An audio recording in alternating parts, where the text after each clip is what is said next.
Yes, good evening everyone. Class को continue करते हैं और लास्ट लेक्चर में हमने कंप्लीट किया था यूनिट कॉस्टिंग। तो आज क्या पढ़ेंगे, उसका second portion, batch costing.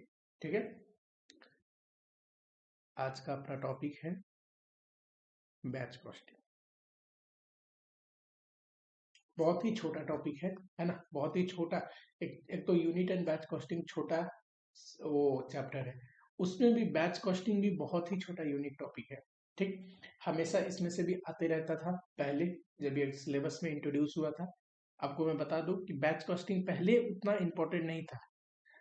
Then मई 18 का जो सिलेबस आया, वहां एक दो अटेम्प्ट के बाद बैच कॉस्टिंग से बहुत बार क्वेश्चन पूछा। ठीक है, अच्छा,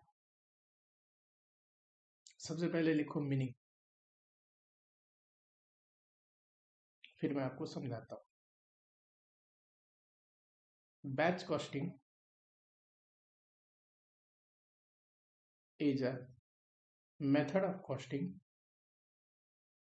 कॉस्टिंग का एक मेथड है batch costing,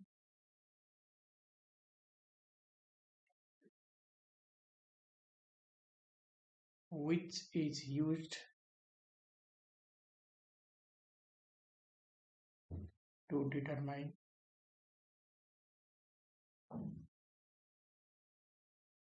cost of batch where goods are produced in batch। जहां पे भी गुड्स बैच में प्रोड्यूस होते हैं, वहां पे एक बैच में कितना खर्चा आ रहा है निकालने को, जो मेथड ऑफ कॉस्टिंग यूज होता है उसको बोलते हैं बैच कॉस्टिंग। बैच का मतलब क्या हुआ, certain number of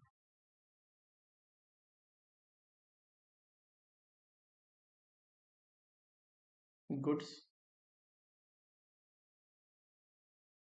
produce simultaneously. यानी कि एक एक सर्टेन नंबर ऑफ गुड्स जब एक साथ प्रोड्यूस होते हैं तो उसको बोलते हैं बैच, है ना। आपने देखा होगा एक बेकरी वाले को, कि जब वो बेकरी में चीजें बेक करता है तो माइक्रो ओवन जब वो हीट करता है तो एक सर्टेन नंबर ऑफ आइटम एक साथ बेक करता है। कल मैंने जिलेबी वाले का एग्जांपल दिया है, समोसे तलने का एग्जांपल दिया है, साथ ही में मैंने ये बताया कि मेडिसिन इंडस्ट्री में जो मेडिसिन बनती है वो भी कैसे बनती है, बैच में। टॉय इंडस्ट्री में जो टॉयज बनती है वो भी कैसे बनती है, बैच में। जहाँ पे एक सर्टेन नंबर ऑफ आइटम एक साथ बनता है, एक बैच में बनता है। ठीक है, अलग अलग इंडस्ट्री के लिए अलग अलग मेथड ऑफ कॉस्टिंग है। ठीक है, जैसे कि कल मैंने समझाया था आपको कि ये होता है यूनिट कॉस्टिंग। कहाँ पे यूज करते हैं, याद करो, आइडेंटिकल प्रोडक्ट एंड हर एक प्रोडक्ट पे जो खर्चा लगता है वो सेम होता है, आइडेंटिकल कॉस्ट, है ना। मैंने बोला था जहां पे भी large volume of identical product produce होते हैं, सेमी प्रोडक्ट बन रहे हैं और हर एक यूनिट पे सेमी कॉस्ट लग रहा है, वहां पर यूनिट खर्चा निकालना हो तो यूनिट कॉस्टिंग मेथड लगाएंगे। सिमिलरली एक होता है बैच कॉस्टिंग, जहां पे भी बैच में गुड्स बनती है, वहां पे अगर हमें एक बैच का खर्चा निकालना हो तो इसके लिए पड़ रहे हैं बैच कॉस्टिंग, है ना।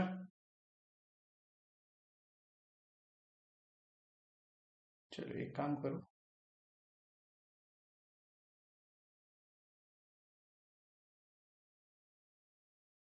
बैच कॉस्टिंग कहाँ यूज करते हैं, जहाँ पे goods are produce in batch. ठीक है, मैंने बोला था एक जॉब कॉस्टिंग भी होता है।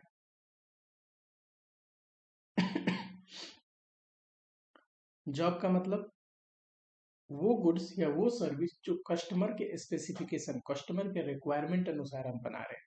जैसे कि एडवर्टीजमेंट हो गया, प्रिंटिंग हो गया, वर्कशॉप हो गया, इंटीरियर डेकोरेशन हो गया, ये सारे कस्टमर के रिक्वायरमेंट अनुसार होता है। वैसे ही एक लॉन्ग टर्म कॉन्ट्रैक्ट होता है जिसको कॉन्ट्रैक्ट कॉस्टिंग में हम पढ़ाते थे। घर बनाना हो गया, ये भी कस्टमर के रिक्वायरमेंट अनुसार होता है, लेकिन वो कॉन्ट्रैक्ट कॉस्टिंग का हिस्सा है जो कि अब हमें नहीं पढ़ना। ठीक है, तो जॉब कॉस्टिंग में क्या होता है, जहां पे भी गुड्स कस्टमर के रिक्वायरमेंट अनुसार बनता है, वहां पे जॉब कॉस्टिंग लगाते हैं, क्योंकि हर एक जॉब का, हर एक कस्टमर की रिक्वायरमेंट का अलग कॉस्टिंग आएगा। ठीक है,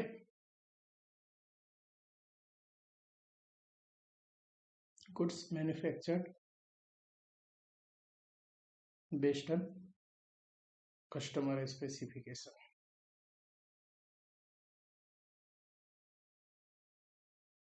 अच्छा एक चीज ध्यान देना, जब हम बैच कॉस्टिंग पढ़ रहे हैं तो एक बैच में जो गुड्स बन रहा है उसका कॉस्ट निकालना हो, कॉस्ट ऑफ बैच कैसे निकालेंगे? अरे जितना भी खर्चे लग रहा है एक बैच बनाने में उसको जोड़ दो। Direct material, direct labour, direct expense, तो ये आता है प्राइम कॉस्ट। फैक्ट्री ओवरहेड जोड़ दोगे तो फैक्ट्री कॉस्ट। एडमिनिस्ट्रेटिव ओवरहेड जोड़ दोगे, कॉस्ट ऑफ प्रोडक्शन। ये कौन सा है? Related to production. अब मैंने क्या बोला, अगर ये परसेंटेज दिया फैक्ट्री कॉस्ट का, फैक्ट्री ओवरहेड का, डायरेक्ट लेबर का, डायरेक्ट लेबर का, तो इसको क्या एज्यूम करना चाहिए हमें? रिलेटेड टू प्रोडक्शन है। एंड ये आ जाएगा आपका एक बैच बनाने का कॉस्ट। और कॉस्ट पर यूनिट निकालना हो तो कोई दिक्कत नहीं। देखो एक बैच का ये कॉस्ट है, तो कॉस्ट ऑफ बैच, और देख लेंगे एक बैच में कितने यूनिट बन रहे हैं, तो डिवाइड कर देंगे यूनिट इन बैच, तो एक यूनिट का आ जाएगा। फॉर एग्जांपल हमारे एक बैच में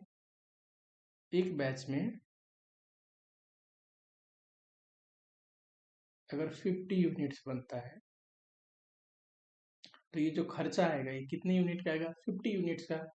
मान लो ये 1 लाख है, तो 1 लाख कितनी यूनिट का है? एक बैच का, और एक बैच में है कितना? 50 units per unit.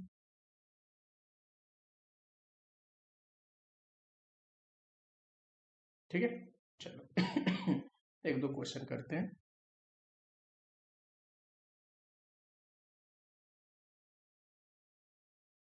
AC owns a bakery which is used to make bakery items like pastry, cake, muffins. ठीक है, AC used to bake at least 50 unit of any item at a time. अब होता क्या है, bakery है जहाँ पे हम बेक करते हैं, तो एक बार में एक एक आइटम तो बेक करते नहीं होंगे। मान लो पेस्ट्री बनाने हैं, या मान लो मफिन्स बनाने हैं, तो एक सर्टेन नंबर ऑफ मफिन्स एक साथ बेक करते होंगे, है कि नहीं? तो ये कह रहा है 50 आइटम्स एक बैच में कितने होते हैं? 50 यूनिट्स। ठीक a customer has given order of 600 muffins.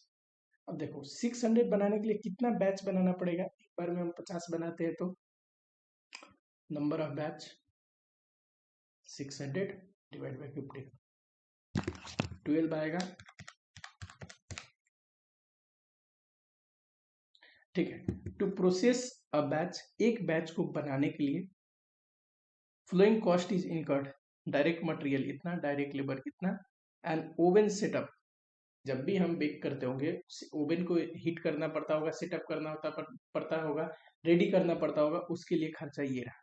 ठीक है, AC जो कि अपनी कंपनी है, ऑब्जॉर्व प्रोडक्शन ओवरहेड, इसका मतलब factory overhead, 20% on direct wages, 10% is added to total production cost of each batch to allow for selling, distribution and administrative overhead.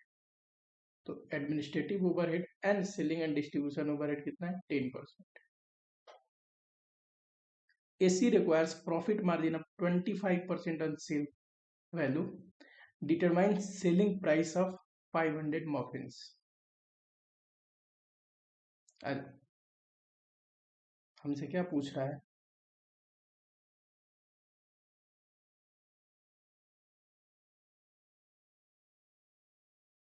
Selling price of 600 muffins। ठीक है, देखना जरा, पहले तो कॉस्ट निकालते हैं, प्रॉफिट जोड़ देंगे, सेलिंग प्राइस आ जाएगा। सबसे पहले मटेरियल कॉस्ट कितना है, 500 है ना, 500। एक बैच का कितने बैच बना रहे हैं, 12। डायरेक्ट लेबर ये कितना है, तो डायरेक्ट लेबर है 50।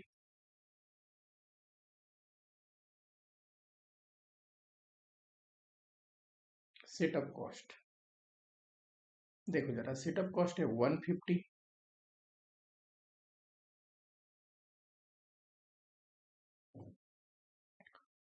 फैक्ट्री ओवरहेड या प्रोडक्शन ओवरहेड,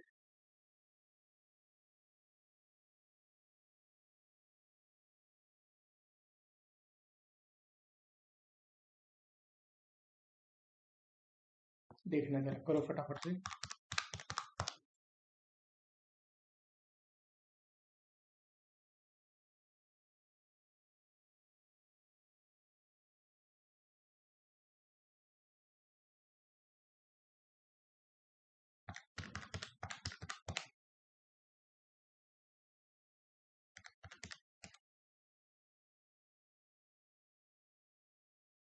ठीक है, ये देखो फैक्ट्री ओवरहेड कितना है, तो फैक्ट्री ओवरहेड है 20% ऑफ डायरेक्ट वेजेस। ठीक है, ये कितना है, 600 का 20%, 120 कितना आएगा, 6000 प्लस 600 प्लस 1800 प्लस 120, ये आया 8520। अच्छा, administrative overhead and selling and distribution overhead के लिए कितना देना है, 10% किसका, ये रहा, दिया जाएगा टोटल कॉस्ट। ठीक है,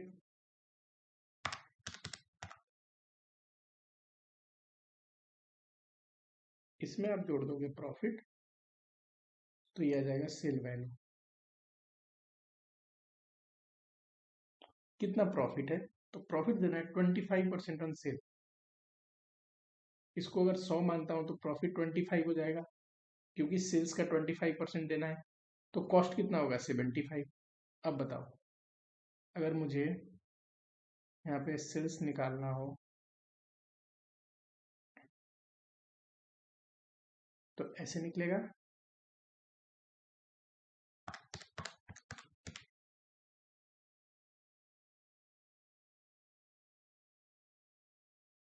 अच्छा ये तो पूछा था 600 मॉफिन्स का, अगर एक मॉफिन्स का पूछता तो सेलिंग प्राइस ऑफ 1 मॉफिन्स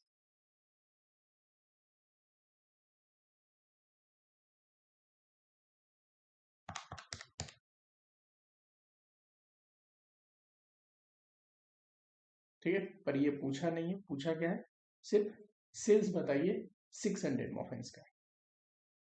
चलो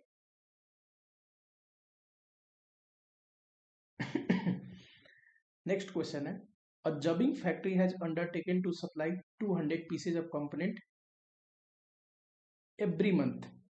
हम कितना कंपोनेंट सप्लाई करते हैं, 200 कंपोनेंट एवरी मंथ।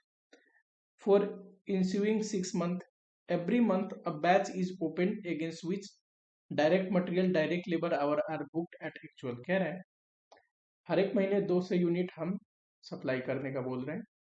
हर एक महीने क्या होगा कि हम एक बैच में बनाएंगे, और जितना भी बनेगा उसके लिए एक्चुअल जो एक्सपेंस होगा, चाहे मटेरियल का वो हम बुक करेंगे, या फिर डायरेक्ट लेबर का वो हम बुक करेंगे, रिकॉर्ड करेंगे। Overhead are levied at the rate per labour hours. Overhead का खर्चा है वो कैसे है, पर लेबर आवर, यानी कि ओवरहेड रिकवर करना है लेबर आवर के बेसिस पे। Selling price is contracted for 8 rupees. Selling price कितना है, 8 rupees. From the flowing figure calculate cost profit पर पीस। ठीक है, कॉस्ट भी और प्रॉफिट पर पीस भी। अब ईच बैच ऑर्डर, जितने भी बैच ऑर्डर है हर एक मंथ के, and overall position for 1200 piece. एक तो हर एक बैच ऑर्डर का करिए, और 12 से पीस अगर होता है तो उसके लिए कितना प्रॉफिट होगा ये बताइए। चलो,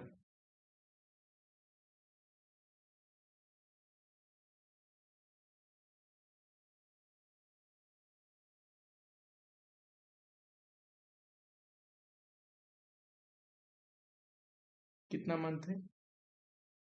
6 मंथ। जैन, फेब, मार्च, अप्रैल, मई, जून। कितना हम बना रहे हैं आउटपुट हर एक मंथ में? 210, 200, 220,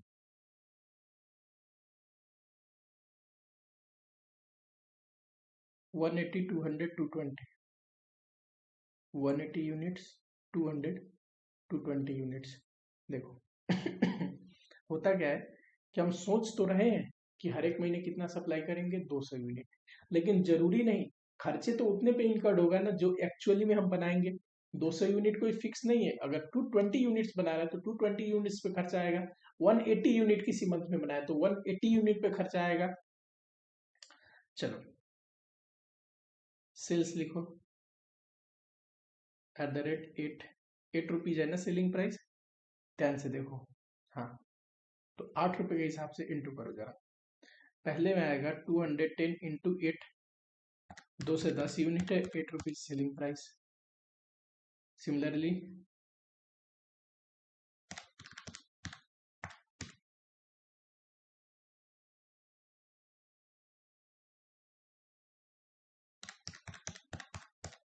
ठीक है, ये तो आ गया सेल्स। अब अगर हम कॉस्ट की बात करें तो उसमें सबसे पहले है मटेरियल। ध्यान से देखना, मटेरियल कॉस्ट दे रखा है कितना लगा है, क्योंकि ऊपर कह रहा था ना कि जितना भी बनता है उसमें एक्चुअल मटेरियल और लेबर हम बुक करते हैं, यानी कि मटेरियल कॉस्ट हमें पता है कितना लगा है हर एक मंथ में। ये देखो,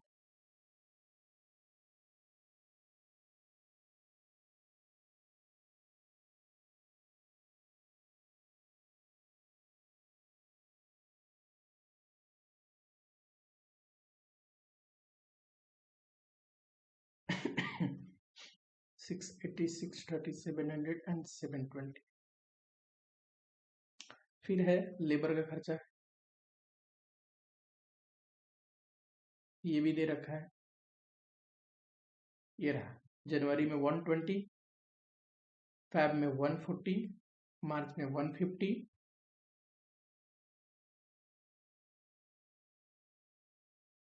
फिर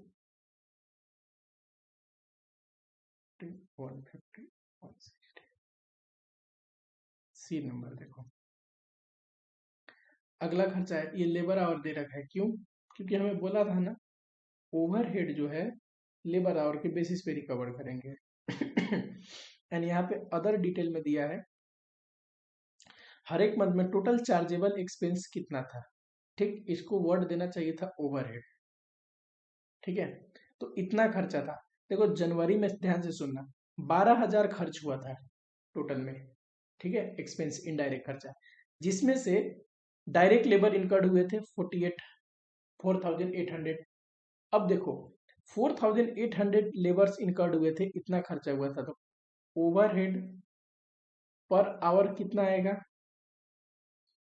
12,000 डिवाइड बाई 4,800 पर लेबर आवर हमें निकालना है। 2.5 आया।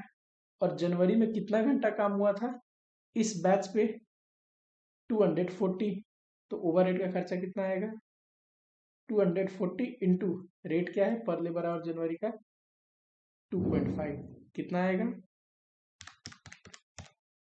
600। करेक्ट? कैसे आया ये?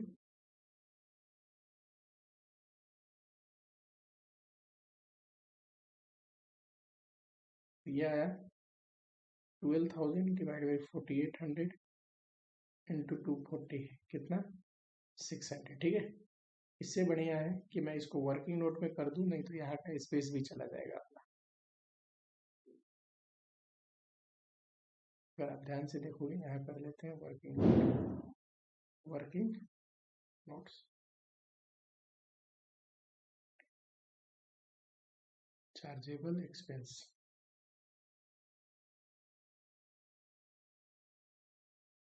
जनवरी में कितना आएगा? 12,000। इतना लेबर आवर है तो पर लेबर आवर आया, और अपने को कितना घंटा काम किया है? इतना, 6 से आया। सिमिलरली फैब में देखो, ये है लेबर आवर 10,560, ये है एक्सपेंस, और लेबर आवर कितना है? 4,400।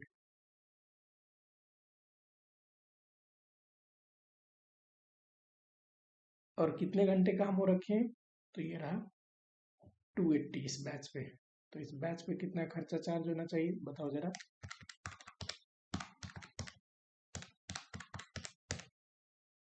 672। सिमिलरली मैं मार्च में आ जाऊं, मार्च में देखना जरा कितने खर्चे? 12,000। और आवर्स कितने काम हुए? 5,000।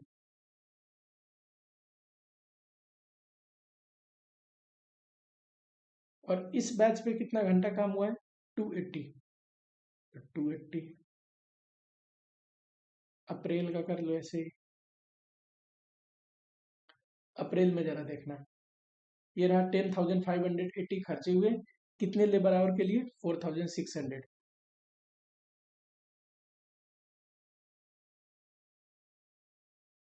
तो अपना लेबर आवर कितना है? 270। इस पे कितना पर हेड का खर्चा आएगा? में, अब में देखना, 13,000 है, 5,000 हो रखा है, लेबर आवर 13,000 एक्सपेंस है, लेबर आवर है 5,000, पर लेबर आवर आ गया। और अपना इस बैच पे मे वाले पे 300 लेबर आवर्स काम हो रखा है, तो ये आ जाएगा। सिमिलरली जून में आ जाओ, जून में देखो 12,000 है, 4,800। तो 12,000 डिवाइड बाई 4,800, ये क्या आ जाएगा? पर लेबर आवर रेट। और यहाँ पे देखिए जरा, 320 लेबर आवर काम किया है इस बैच पे। करो फटाफट से।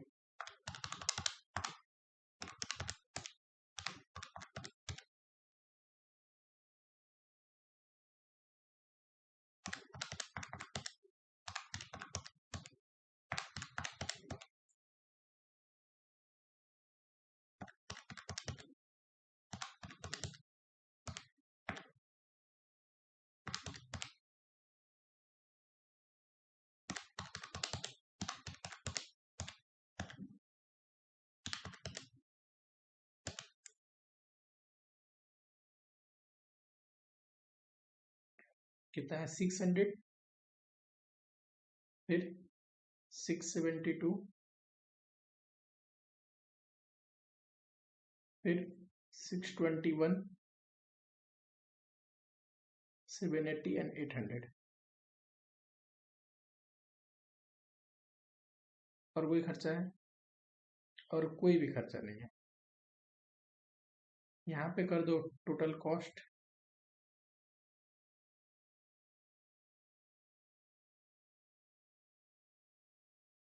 करो जरा फटाफट से निकालो।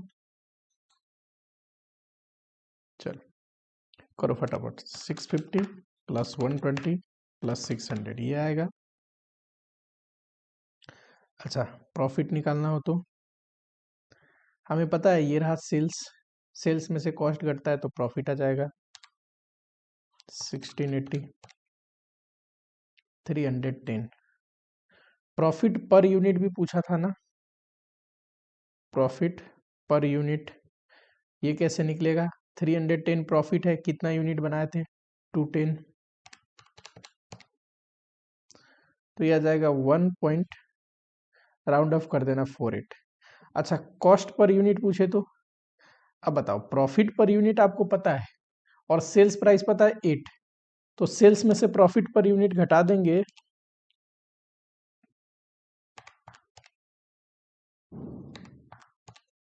तो ये आ जाएगा ना कॉस्ट पर यूनिट।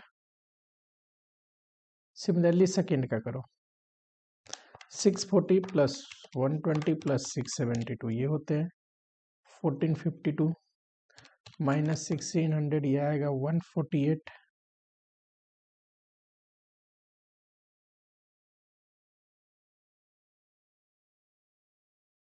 ठीक है।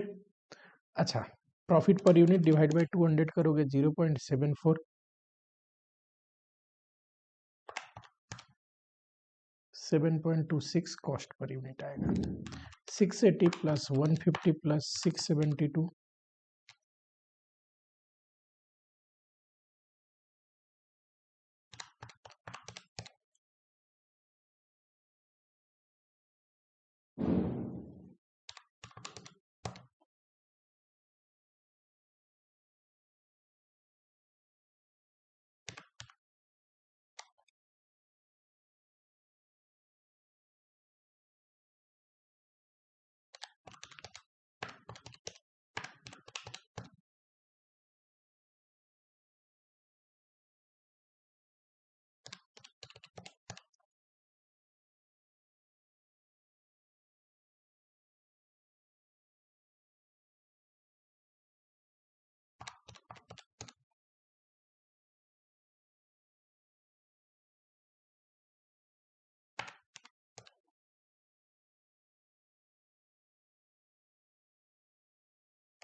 ठीक है। दूसरे रिक्वायरमेंट में क्या पूछा था? दूसरे में पूछा था ओवरऑल पोजीशन फॉर 1200 यूनिट्स। देखना, अगर आप टोटल कॉस्ट निकालोगे कितना आएगा, देखो टोटल कॉस्ट ये रहा, ये प्लस ये प्लस ये प्लस ये प्लस ये और ये जोड़ दो, टोटल कॉस्ट आएगा। और टोटल यूनिट निकाल दो, 1230 टोटल यूनिट्स आएगा। और ये टोटल यूनिट का टोटल कॉस्ट कितना है, हम निकालने जा रहे हैं एवरेज कॉस्ट। और एवरेज कॉस्ट कैसे निकलता है, तो एवरेज कॉस्ट निकलता है टोटल कॉस्ट ले लो, टोटल यूनिट ले लो। टोटल यूनिट कितना है, 1230। अब ध्यान से देखना, सेल्स 1200 यूनिट का निकालना है, 8 से इंटू करेंगे ये कॉस्ट। हमें ये पता है कि 9025 1230 यूनिट का है, तो इससे तो एवरेज कॉस्ट पर यूनिट आ गया। तो 1200 यूनिट का कितना,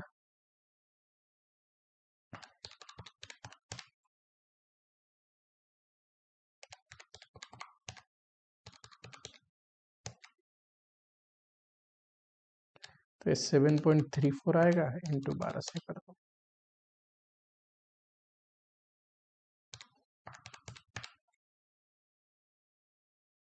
ठीक है, चलो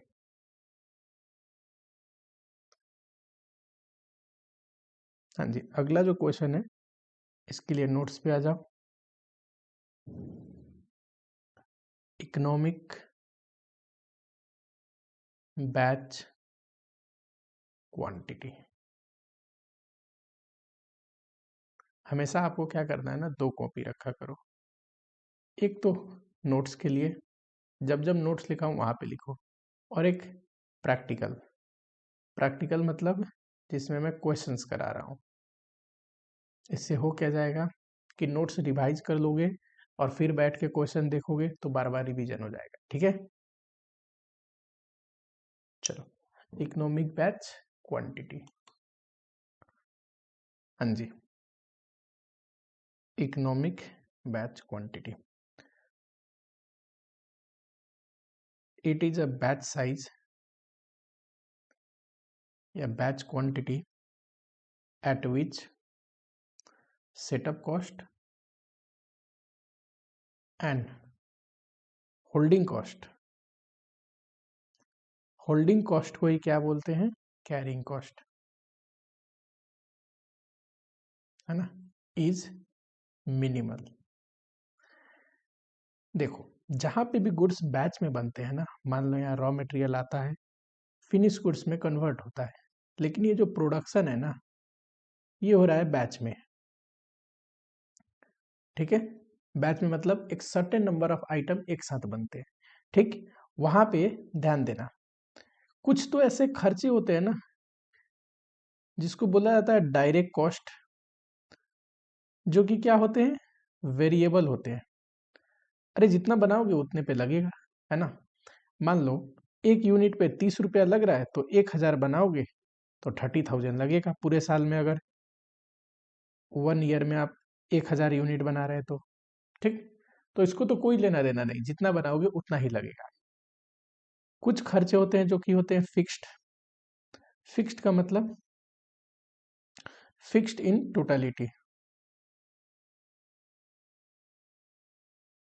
जैसे कि मान लो 50,000। कुछ ऐसे खर्चे हैं जो कि फिक्स्ड है, फॉर एग्जांपल 50,000 ऐसा खर्चा है जो कि फिक्स है, तो आप 1 बनाओ या 10 बनाओ या 100 बनाओ या 1000 बनाओ, 50,000 तो लगना ही लगना है पूरे साल में, है ना। तो डायरेक्ट कॉस्ट प्रोडक्शन में लगता है, जो कि जितना बनाओगे उतना लगेगा। साल भर में अगर 1000 यूनिट बनाते हो 30,000 लगेगा। ये इसको कोई फर्क नहीं पड़ता कि ये टोटल प्रोडक्शन कितना कितना किस मंथ में हो रखा है ना।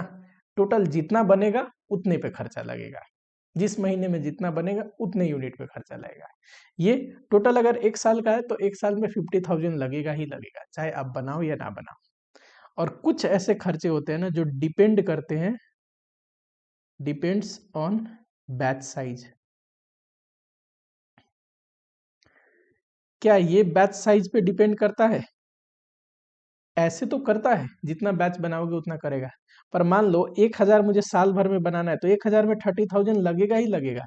अब 1000 10 बैच में बनाइए, 1000 5 बैच में बनाइए, 1000 एक बैच में बनाइए, 1000 100 बैच में बनाइए, इस खर्चे को कोई लेना देना नहीं। 1000 बन रहा है तो 30,000 लगेगा लगेगा। तो कहने का मतलब टोटालिटी में ये भी डिपेंड नहीं करता बैच पे, ये तो क्वांटिटी पे डिपेंड करता है।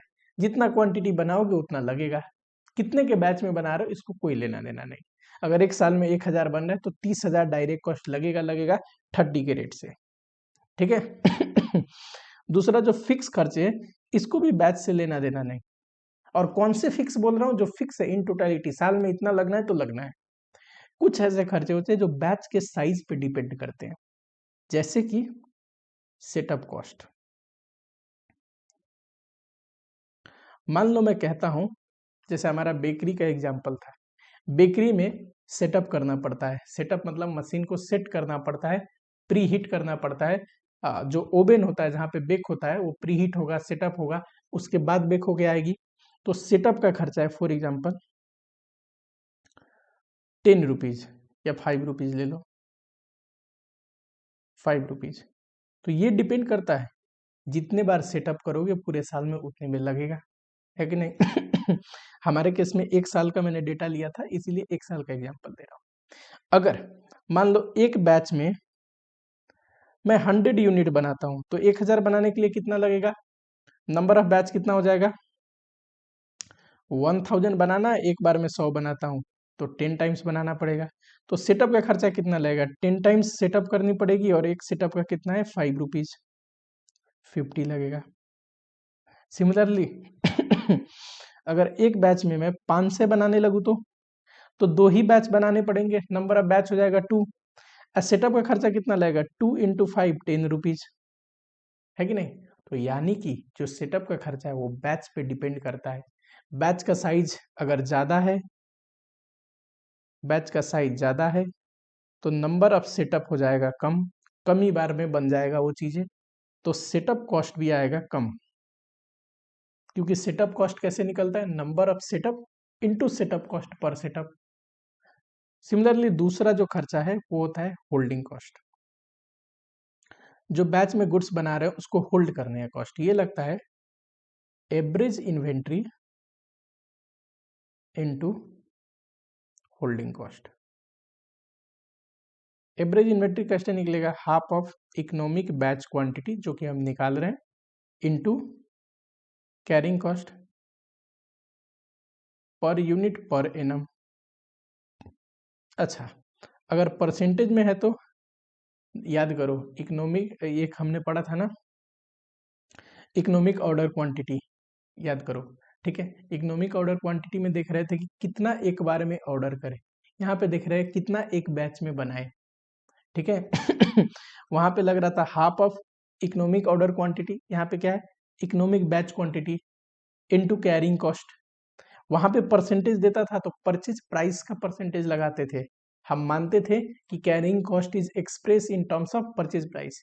यहाँ पे carrying cost is express in terms of COP, लिख लो, कॉस्ट ऑफ प्रोडक्शन। एक यूनिट प्रोडक्शन कॉस्ट कितना है उस पे लगाएंगे परसेंटेज। ठीक है, चलो, कहने का मतलब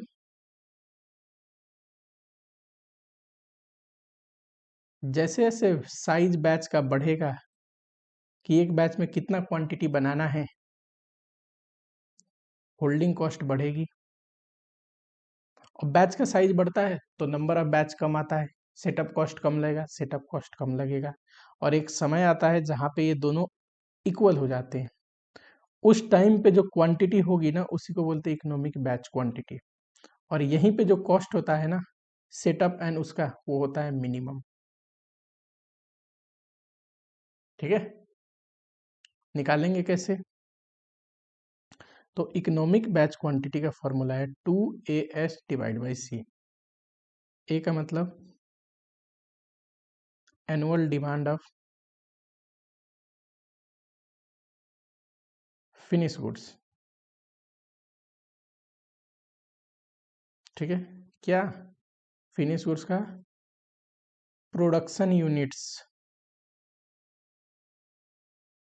एस का मतलब सेटअप कॉस्ट पर सेटअप। ये कैसे निकलता है अभी देखेंगे, कोई नहीं। सी का मतलब carrying cost per unit.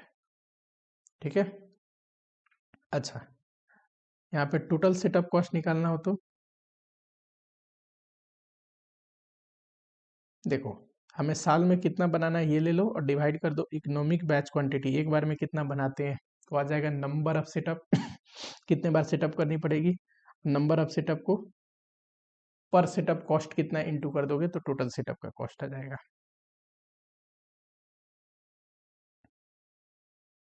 Carrying cost निकालना हो तो हाफ ऑफ EBQ, ये क्या होता है? एवरेज इन्वेंट्री इसको बोलते हैं, into carrying cost per unit. Carrying cost को ही क्या बोलेंगे? Holding cost.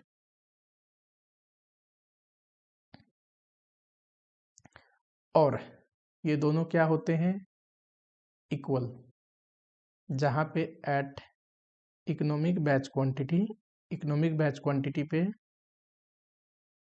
Setup cost is equal to carrying cost, जहां पे दोनों बराबर होंगे वहीं पे इनका सम जो टोटल कॉस्ट आएगा वो मिनिमम आएगा। ठीक है, आ जाओ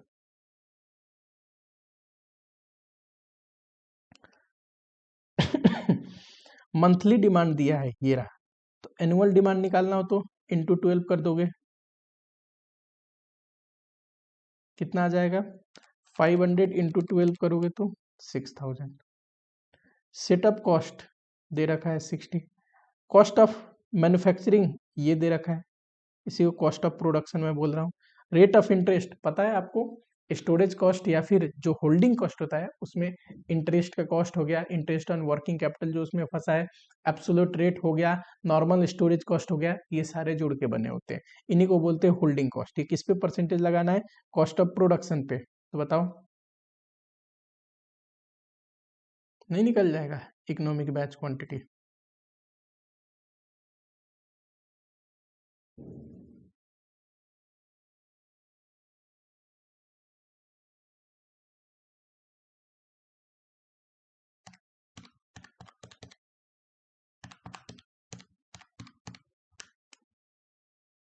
600 यूनिट्स आएगा, यानी कि एक बारी में हमें कितना बनाना चाहिए? 600 यूनिट। चलो, Mrs. KBC Bearing Limited is committed to supply this much bearing per annum. ये क्या है? Annual demand. किसको सप्लाई करेंगे? KMR fans on study daily basis. It is estimated that it would cost 1 rupees as inventory holding cost per bearing. Per unit ही हमें चाहिए, per month क्या per month चाहिए? नहीं, पर एनम चाहिए। तो carrying cost 1 rupees per month है, तो इंटू 12 कर देंगे तो पर एनम आ जाएगा। सेटअप कॉस्ट पर रन, एक बार सेटअप रन करने के लिए, पर रन बोलो या पर सेटअप बोलो, ठीक है, एक बार सेटअप करने के लिए सेटअप का खर्चा कितना आता है? इतना। पूछा क्या है? ऑप्टिमम रन साइज बताइए। ये क्या है ऑप्टिमम रन साइज? पूछ रहा है इकोनॉमिक बैच क्वांटिटी बताओ कि एक रन में, एक बार सेटअप में कितना बनना चाहिए। 2AS डिवाइड बाई सी कर दो।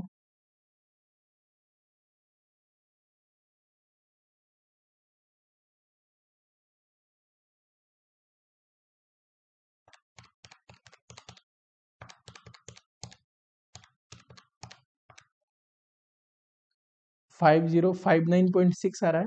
60 यूनिट, राउंड अप कर देना यूनिट को। State what would B internal interval between two conjugative production run.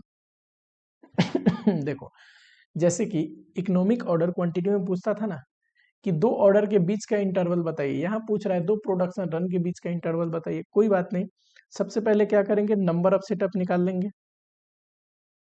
देखो, नंबर ऑफ सेटअप का फॉर्मूला क्या है? A divide by economic batch quantity. हमें बनाना 48,000 है और एक बार में इतना बना रहे हैं, तो कितनी बार बनानी पड़ेगी? ये आ रहा है 9.48 या 49 टाइम्स। इतना भी रख सकते हैं या इसको राउंड अप कर सकते हैं आप, तो ये हो जाएगा 10 टाइम्स। मत पूछना सर राउंड अप करे या ना करे, एजम्पशन ले लो। इंस्टीट्यूट दोनों आंसर सजेस्ट करता है, आप एजम्पशन लोगे कोई भी नहीं काट सकता, ठीक है। इकोनॉमिक बैच क्वांटिटी में तो कई बार इंस्टीट्यूट राउंड अप नहीं किया है ना। इकोनॉमिक ऑर्डर क्वांटिटी में इंस्टीट्यूट राउंड अप कर देता है। चलो, हाँ, टाइम इंटरवल कुछ पूछा है क्या? कितना दिन लेना है साल में? नहीं बोला तो 365 डेज। हमें पूरे साल में 10 बार बनाने हैं, है ना, 10 बार सेटअप करके बनाने हैं। तो दिस डिवाइड बाई 10 टाइम्स करोगे तो एक बार कितने कितने दिन में हमें बनाना पड़ेगा? 36.5 डेज, ठीक है। थर्ड में क्या पूछा है? Minimum inventory cost. अब इन्वेंट्री कॉस्ट क्या है? ये इन्वेंट्री का होल्डिंग कॉस्ट पूछ रहा है, ठीक है। थर्ड में पूछ रहा है इन्वेंट्री कॉस्ट। तो आप क्या करोगे? Half of EBQ into carrying cost, जो कि कितना है? 12।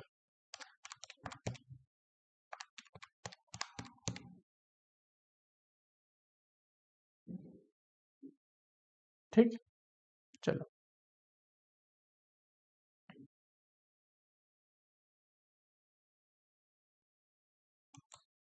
ठीक है, आगे आ जाओ नेक्स्ट क्वेश्चन। अगले क्वेश्चन में बोल रहा है, company has annual demand for a single from a single customer 50,000 litre. 50,000 litre का पेंट का हमें डिमांड आता है। Total demand can be met up of a range of color to be produced in a continuous production run, after which a setup of machinery will be required to accumulate the color change. एक बारी में हम production जब करते हैं एक particular type का colour, तो जब भी हमें दूसरा पर्टिकुलर कलर हमें प्रोडक्शन करना होता है तो एक बार मशीन को सेटअप करते हैं, ठीक है। Total output of each colour will be stored and delivered to customer as a single load immediately before the production of next colour commence. Setup cost दे रखा है 100। The service is supplied by outside company as required. The holding cost requires are on a rented storage space which requires 50 per square meter per annum. Each square meter can hold this much liter. कह रहा है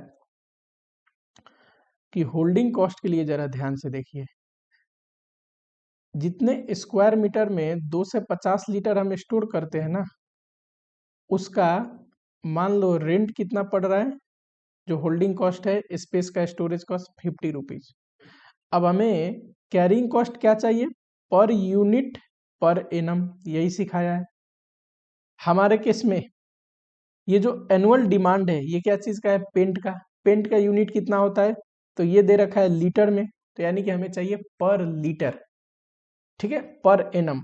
अब ये per annum तो है 50 rupees per annum, पर litre नहीं है, स्क्वायर मीटर में पर लीटर निकालना है, ठीक है। ध्यान से देखना, 2 से 50 लीटर के लिए 50 रुपीज खर्च होता है, तो 1 लीटर के लिए कितना खर्च होगा, 50 डिवाइड बाई 250, दैट इज 0.5, ये 0.2, ये क्या है, ये है कैरिंग कॉस्ट, ठीक है। कैरिंग कॉस्ट होता है पर यूनिट पर एनम, हमारे में यूनिट कितना है, लीटर है यूनिट, ठीक है। तो पर लीटर निकालने के लिए 2 से 50 लीटर के लिए 50 रुपया खर्चा होता है, तो 1 लीटर के लिए 50 डिवाइड बाई 250, ठीक है।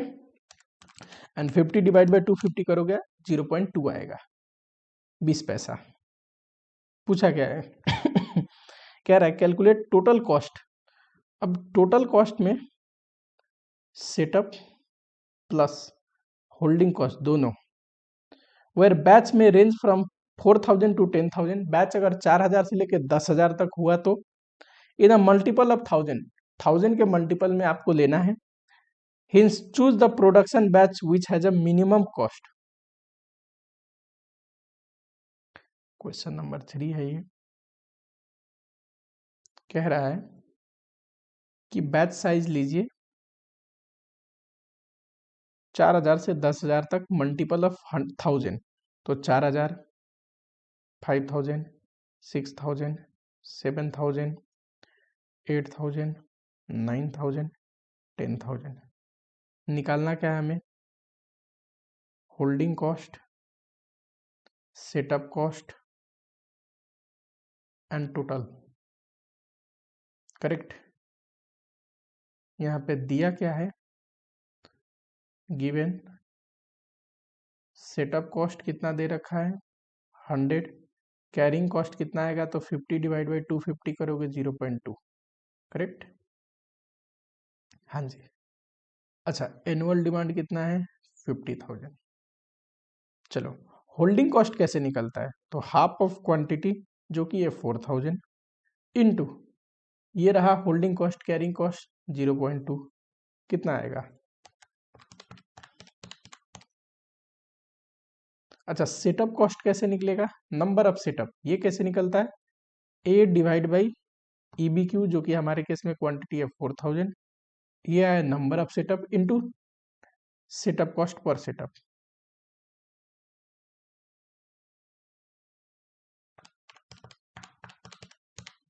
$12.5 आ रहा है तो 1250 आएगा, ये 1650 आएगा। एक चीज ध्यान रखना, अब कोई बच्चा यहाँ पे मुझसे बोले कि सर क्या इसको 12.5 ना करके 13 करते, फिर तो 1300 आता और 400 जोड़ते तो यहाँ आता 1700, डेफिनेटली। और वो सही होता क्या, डेफिनेटली। बस आपको लिख देना है नोट्स में कि हमने नंबर ऑफ सेटअप को राउंड अप किया हुआ है, ठीक है क्या फाइनल आंसर पे फर्क पड़ेगा, फाइनल आंसर पे फर्क नहीं पड़ेगा। आपका भी सजेशन वही होगा जो बिना राउंड अप के आएगा।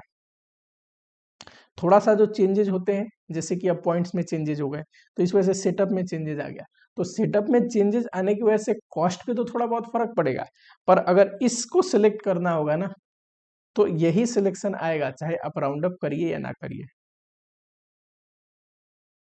चलो सेकंड का देखो, करते जाओ फटाफट। 500 आएगा और ये करे 1000, 1500 आया। थर्ड में देखो ये आया 600, 50,000 divide by 6000 into 100,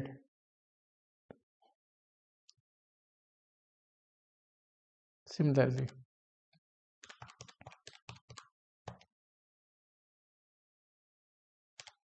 50,000 divide by 7000 into 100।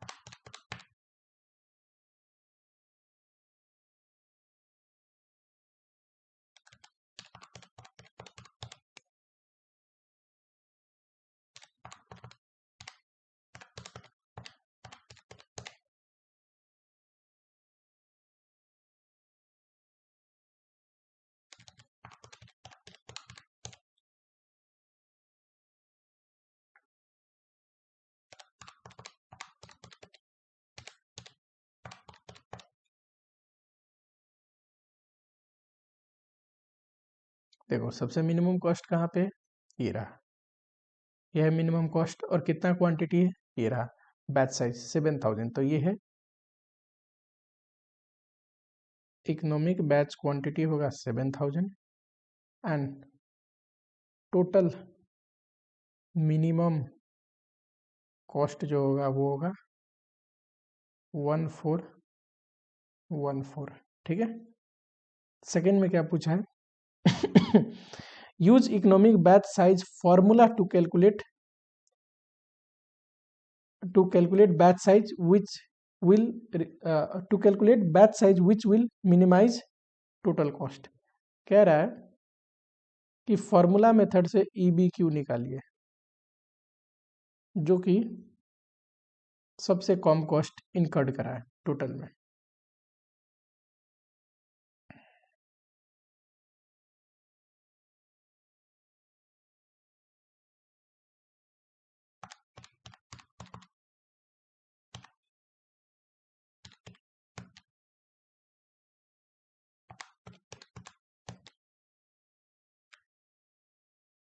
Seven 071 units. चलो एक सवाल आपके मन में आ सकता है कि सर फार्मूला मेथड से आया 7071 यूनिट्स, पर ट्रायल एंड एरर मेथड से 7000 यूनिट्स आया, ऐसा क्यों? देखो ट्रायल एंड एरर मेथड में तो हमें क्वेश्चन ने क्या बोला था कि आप हजार हजार के गैप में क्वांटिटी इंक्रीज करो और इन्हीं में से बताओ कि सबसे मिनिमम कॉस्ट कहाँ आएगा।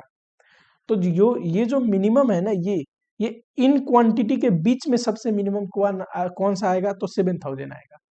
हमें एग्जैक्ट इकोनॉमिक बैच क्वांटिटी निकालने को नहीं बोला था, हमें बोला था कि जो हम क्वांटिटी प्रिस्क्राइब कर रहे हैं इनमें से मिनिमम कॉस्ट किस पे आएगा। पर जो एग्जैक्ट बैच क्वांटिटी है वो है 7071। ठीक है। और इस पे अगर आप कॉस्ट निकालते हैं, टोटल कॉस्ट, तो ये आएगा कैरिंग कॉस्ट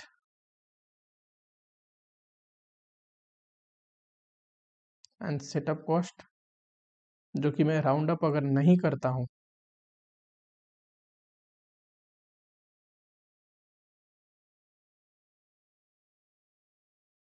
देखना जरा,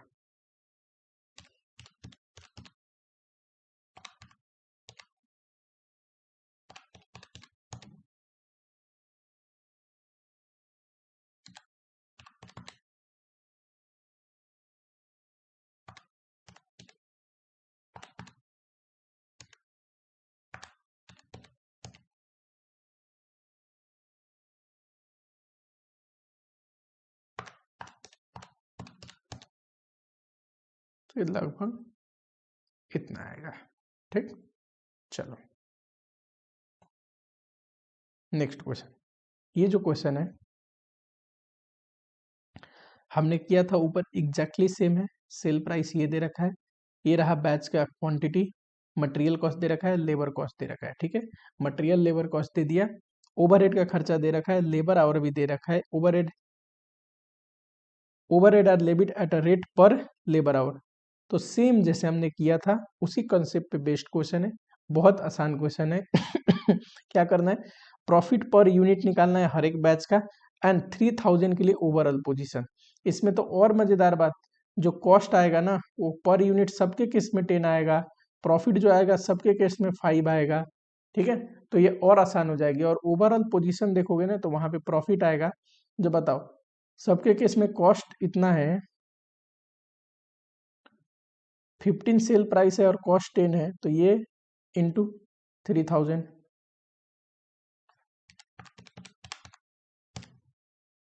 15,000 प्रॉफिट आएगा। तो ये बहुत आसान क्वेश्चन है। ठीक है, ये देखो, चलो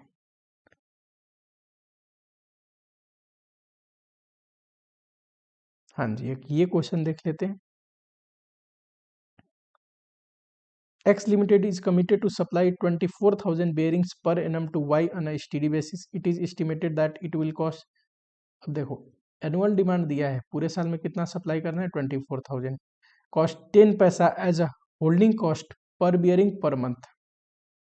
10 पैसा को अगर रुपीज में लिखना हो तो 0.1 आ जाएगा, अगर पैसा को रुपी में कन्वर्ट करना हो तो 10 डिवाइड बाई 100 करोगे, 0.1 आए। पर मंथ है, पर एनम करना हो तो इंटू 12, 1.2 आएगा।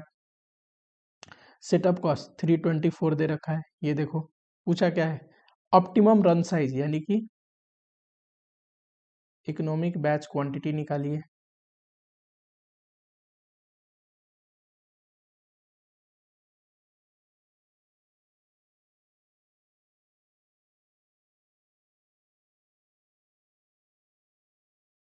इसमें मेरे कराने लायक ऐसा कुछ भी नहीं है, बस जो अगला पॉइंट है उसके लिए करा रहा हूँ।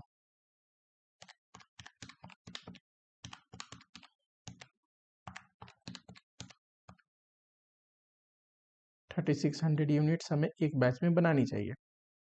दूसरे में पूछ रहा है, assume that the company has policy to manufacture 6000। अब हमें पता है सबसे ज्यादा सस्ता कहाँ पड़ेगा, इस क्वांटिटी पे 3600 पे, पर कंपनी बना रही है 6000 पे, तो ऑब्वियसली कुछ ना कुछ एक्स्ट्रा कॉस्ट इनकर्ड होगा सेटअप एंड कैरिंग में।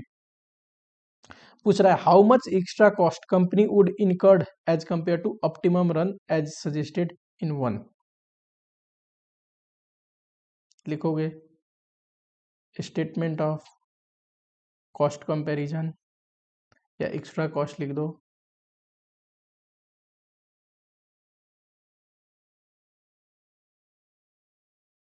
Eight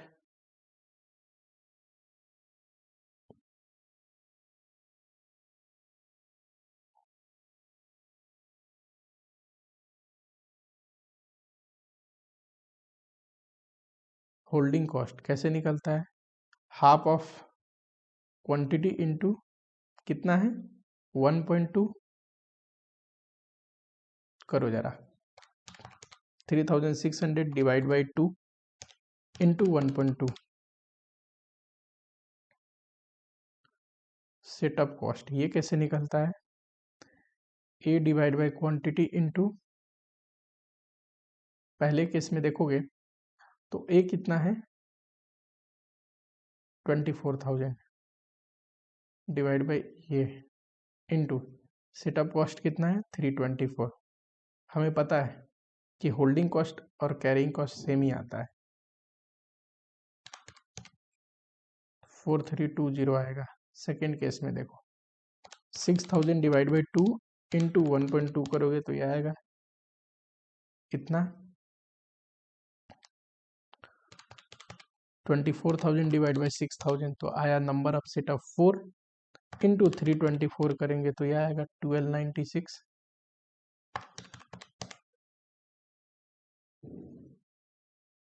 Therefore extra cost will be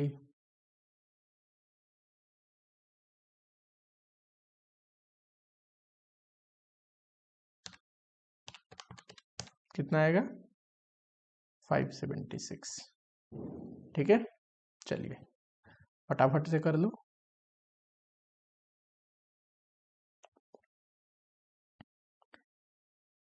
ये क्वेश्चन भी सेम एज इट इज है। ऑप्टिमम रन साइज पूछ रहा है, मिनिमम इन्वेंट्री होल्डिंग कॉस्ट पूछ रहा है, कैसे निकालोगे? Half of EBQ into carrying cost. ठीक है, एंड उसके बाद पूछ रहा है कि अगर 4000 हम बनाते हैं एक बैच साइज में, EBQ को एडॉप्ट ना करके, इस केस में इकोनॉमिक बैच क्वांटिटी अगर आप ध्यान से देखोगे तो 5000 आ रहा है। चलो एक क्वेश्चन ये है, करा ही देता हूँ।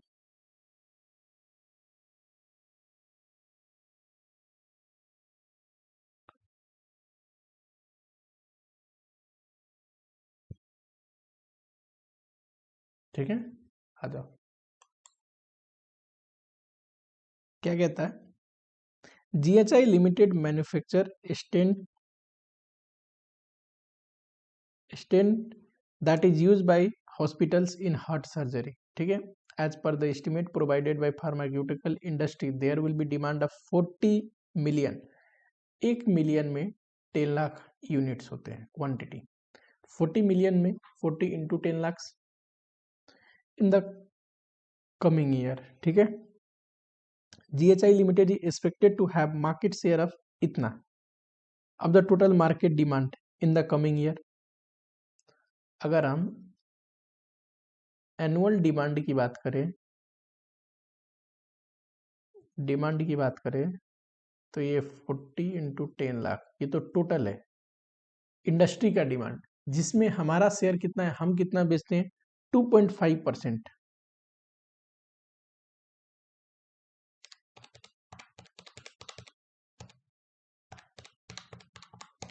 ये आता है 10 लाख।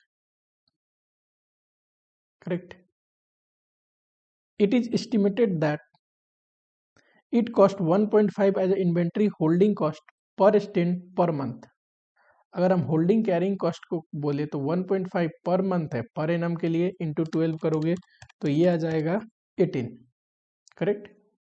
सेटअप कॉस्ट कितना है? तो ये है 225। पूछा क्या है? What would be the optimum run size, यानी कि ऑप्टिमम बैच साइज क्या होगा, बैच क्वांटिटी क्या होगा, ये बताइए।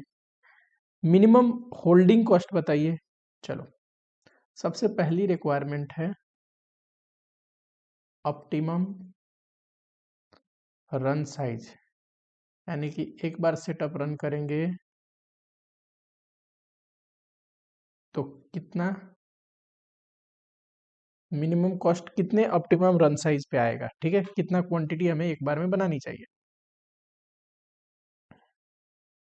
सब चीज दे रखा है, क्वेश्चन बहुत ही आसान आता है, बस चीजों को समझो, पढ़ो, याद कर लो।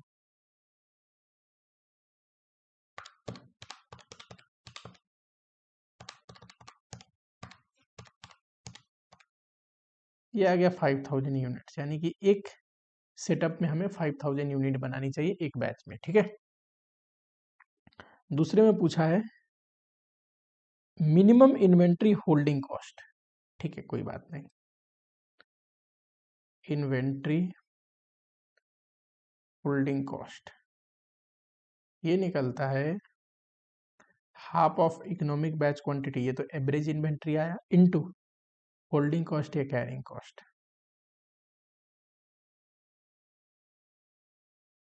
5000 इंटू 18, 45,000। ठीक है, थर्ड में पूछा है assume that the company has policy to manufacture 4000, तो what would be the extra cost, कितना आएगा कंपेयर टू ये। कह रहा है अगर हम 5000 ना बनाए, जो कि इकोनॉमिक बैच क्वांटिटी है, 4000 बनाए, तो ऑब्वियसली एक्स्ट्रा कॉस्ट तो आएगा, क्योंकि हम इकोनॉमिक बैच क्वांटिटी में बनाएंगे तभी कॉस्ट मिनिमम आएगा। तो कितना एक्स्ट्रा कॉस्ट लगेगा?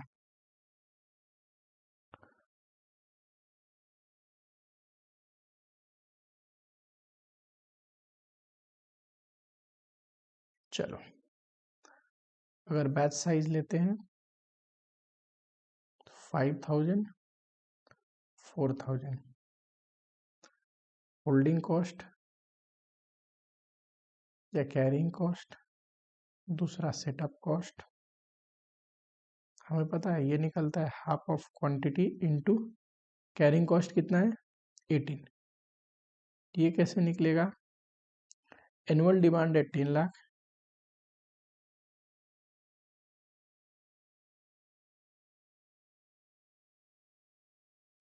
डिवाइड बाई क्वांटिटी, तो नंबर ऑफ सेटअप आ जाएगा इंटू 225। यही है ना 225? हाँ जी। ये तो मैंने अभी निकाल रखा है। होल्डिंग कॉस्ट 45,000 डाल दें यहाँ पे 45,000। जितना होल्डिंग कॉस्ट या कैरिंग कॉस्ट आता है इकोनॉमिक बैच क्वांटिटी पे सेटअप कॉस्ट भी उतना ही आएगा, तो ये हो गया 90,000। जरा सेकंड के केस में बोलो होल्डिंग कॉस्ट कैसे निकलेगा? Half of quantity 4,000 divide by 2,000 into 18। अच्छा, सेटअप कॉस्ट कैसे निकलेगा? 1 लाख डिवाइड बाई क्वांटिटी, तो 1 lakh, sorry 10 lakh divide by 4,000 या 250 इंटू 225।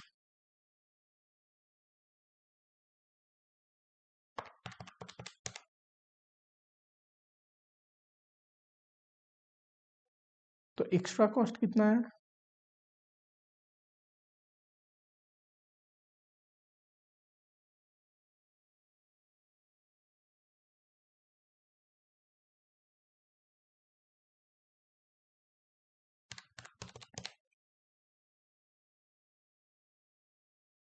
ठीक है, ये रहा लास्ट क्वेश्चन। ये बहुत ही आसान क्वेश्चन है, ठीक है। ऊपर का कर लिया, मिलता जुलता है, बस थोड़ा बहुत फिगर चेंज किया हुआ है, ठीक। यहाँ पे ये चैप्टर समाप्त होता है। अब स्टार्ट करते हैं, छोटा सा टॉपिक है बिल्कुल, जॉब कॉस्टिंग।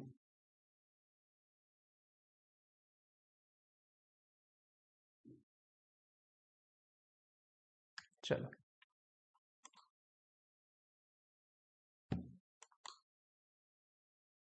चलो जॉब कॉस्टिंग बहुत ही छोटा टॉपिक है, बहुत ही छोटा चैप्टर है, ठीक। इसके बाद जो चैप्टर स्टार्ट होगा वो थोड़ा बड़ा चैप्टर स्टार्ट करने वाला हूँ। सिंस ये unit batch and job costing छोटा छोटा है तो फटाफट से खत्म करते हैं। जॉब कॉस्टिंग कुछ भी नहीं है, एक होता है स्पेसिफिक ऑर्डर कॉस्टिंग, यानी कि कॉस्टिंग है तो कॉस्ट तो निकालना है, लेकिन किस चीज का? स्पेसिफिक ऑर्डर का। जहां पे भी कस्टमर की स्पेसिफिक रिक्वायरमेंट अनुसार प्रोडक्ट बनता है उसकी कॉस्टिंग करने के लिए हम specific order costing method use करते हैं। इसमें दो होते हैं, एक तो अगर शॉर्ट टर्म नेचर का प्रोडक्ट है, ठीक है, या फिर लॉन्ग टर्म नेचर का प्रोडक्ट है। शॉर्ट टर्म नेचर जैसे कि जॉब कॉस्टिंग, ऐसा चीज हम बना के दे रहे हैं जो शॉर्ट पीरियड ऑफ टाइम में कंप्लीट हो जाएगा, लंबे लंबे सालों साल समय नहीं लगना है। लॉन्ग टर्म नेचर का कॉन्ट्रैक्ट है ऐसा चीज जो हम बना के दे रहे हैं जो कि लंबे समय के लिए कॉन्ट्रैक्ट होता है, जैसे कि contract costing. For example building बनाना है, ये लॉन्ग टर्म कॉन्ट्रैक्ट है, ये भी कस्टमर के रिक्वायरमेंट अनुसार बना के देते हैं, पर लॉन्ग टर्म नेचर का है तो ये क्या है? कॉन्ट्रैक्ट कॉस्टिंग में हम पढ़ते हैं। जॉब कॉस्टिंग का है जहां पे भी शॉर्ट टर्म नेचर का कॉन्ट्रैक्ट होता है, कम समय में वो चीजें बन जाती हैं, उसकी कॉस्टिंग अगर हमें निकालना हो, क्योंकि कस्टमर की रिक्वायरमेंट अनुसार बनाए हैं, तो हर एक कस्टमर की रिक्वायरमेंट अनुसार कस्टमाइज चीजें हैं, तो कॉस्ट भी यूनिक कॉस्ट आएगा, अलग अलग आएगा, ठीक है। यहाँ पे यूनिट कॉस्टिंग के अनुसार नहीं निकाल सकते कि टोटल खर्चे लिए और टोटल यूनिट से डिवाइड कर दिया। हर एक कस्टमर का अलग से कॉस्ट निकालना पड़ता है, ठीक।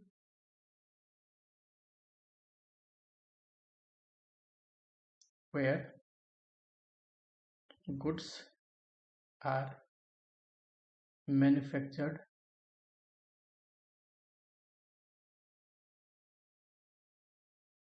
on the basis of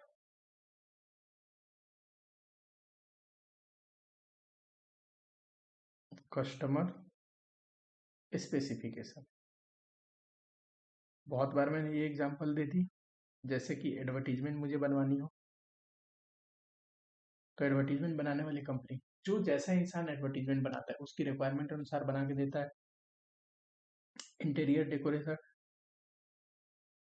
decoration workshop हो गया, प्रिंटिंग हो गई, ठीक है। अब देखो मान लो मैं कोई भी सर्विस देता हूँ, फॉर एग्जांपल मैं एडवर्टीजमेंट बना के देता हूँ कंपनियों को, वो मेरे पास आते हैं, अपनी रिक्वायरमेंट रखते हैं, मैं एक ऐड बना के देता हूँ। ठीक, अब बताओ, हर एक कस्टमर की अलग रिक्वायरमेंट है, उस अनुसार मैं बना के दूंगा और हर एक का कॉस्ट अलग आएगा मुझे बनाने में। तो हर एक के लिए मुझे अलग से निकालना पड़ेगा कितना खर्चा लगा और प्रॉफिट जोड़ के कितना मैं प्राइस चार्ज करूँ। करेक्ट। खर्चे कैसे निकालते हैं? अरे जितना भी डायरेक्ट मटेरियल लगा, डायरेक्ट लेबर लगा, ले लो, ओवरहेड का खर्चा एक बेसिस पे चार्ज कर दो। ठीक है, तो यही सीख रहे हैं। जॉब सीट कैसे बनाते हैं? यहाँ पे लिखोगे जिस कस्टमर है उसका नाम,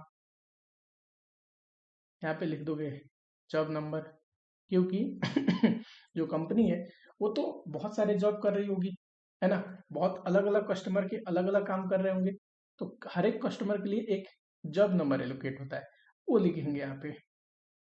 ये डेट एंड खर्चे कैसे लिखते हैं?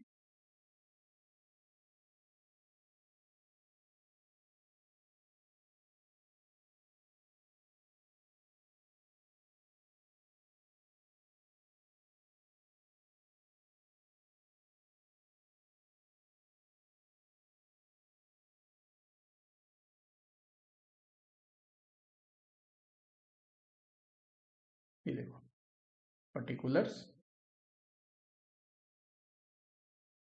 जितना भी खर्चा लगा, डायरेक्ट मटेरियल का खर्चा लगा, किसी भी जॉब का कॉस्ट निकालना हो तो उस जॉब पे की जितना भी खर्चा लगा सबको एक जगह लिख देना है, उसी को बोलते हैं जॉब सीट, है ना। डायरेक्ट लेबर और कोई डायरेक्ट एक्सपेंस है, ये भी सारा जोड़ दोगे तो ये आता है प्राइम कॉस्ट। करेक्ट। इसमें ऐड करना है क्या चीज? फैक्ट्री ओवरहेड, तो ये आ जाता है फैक्ट्री कॉस्ट। इसमें ऐड कर देना है administrative overhead related to production, cost of production. अच्छा, कोई सेलिंग एंड डिस्ट्रीब्यूशन ओवरहेड,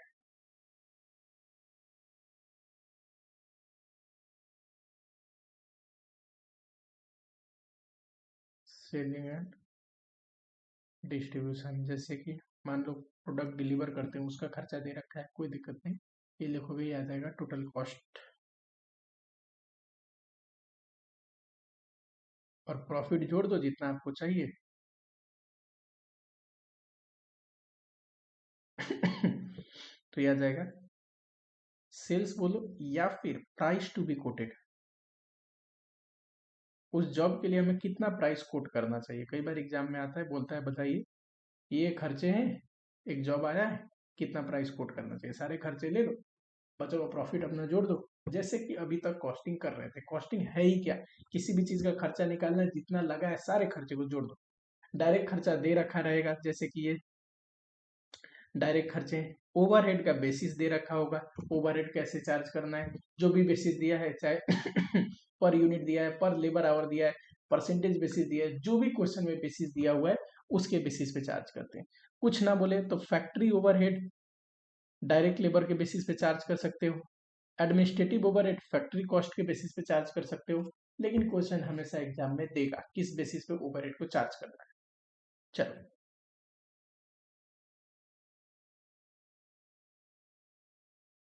देखना जरा, अ सब floor supervisor of a small factory present the flowing cost for job number 303। एक जॉब है 303, उसके लिए ये खर्चा दे रखा है। और कह रहा है डिटरमाइन करिए सेलिंग प्राइस, कह रहा है मटेरियल इतना लगा, लेबर का इतना लगा, चार्जेबल एक्सपेंस ये लगा, और ये जो आ गया ये टोटल डायरेक्ट कॉस्ट है, प्राइम कॉस्ट है।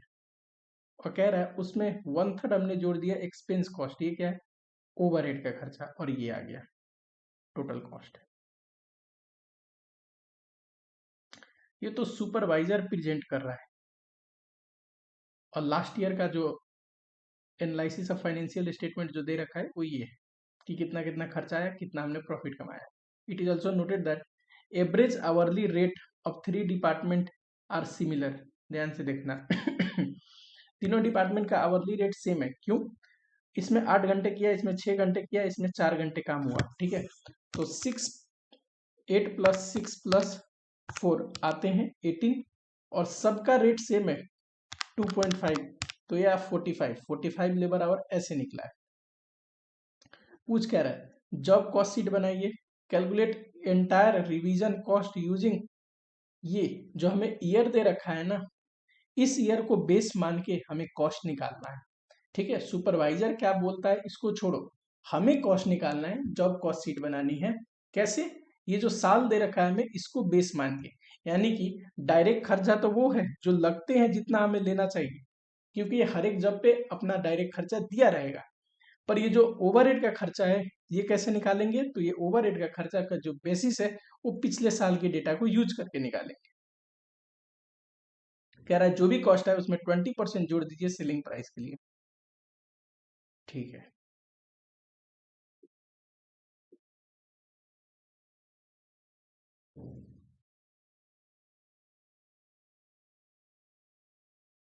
अच्छा मैं एक चीज बताना भूल गया आप लोगों को, ये जो पहला क्वेश्चन है सॉरी, ये जो पहला क्वेश्चन है ये जर्नल एंट्री है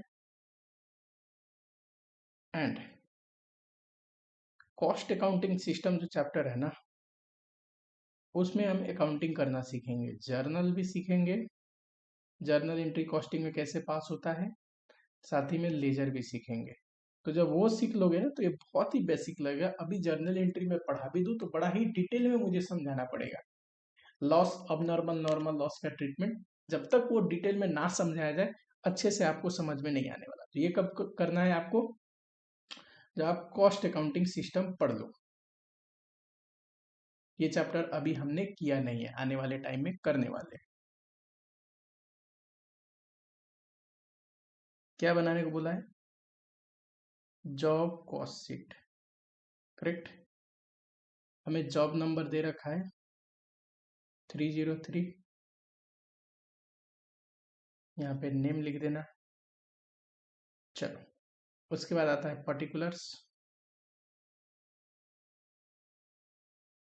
ठीक है, ध्यान से देखना, डायरेक्ट मटेरियल दे रखा है, डायरेक्ट लेबर भी दे रखा है। डायरेक्ट मटेरियल कितना है, तो सर डायरेक्ट मटेरियल है 70 रुपीज। अच्छा, डायरेक्ट लेबर 3 डिपार्टमेंट है ना, XYZ, इसमें 8 घंटे, इसमें 6 घंटे, इसमें 4 घंटे काम हुए। रेट क्या है, सबका सेम है, 2.5 2.5 2.5।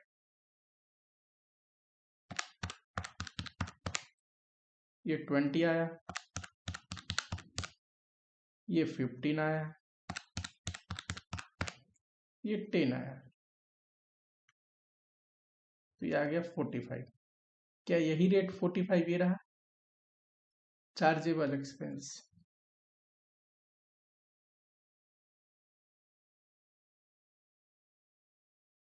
ये कितना है, 5।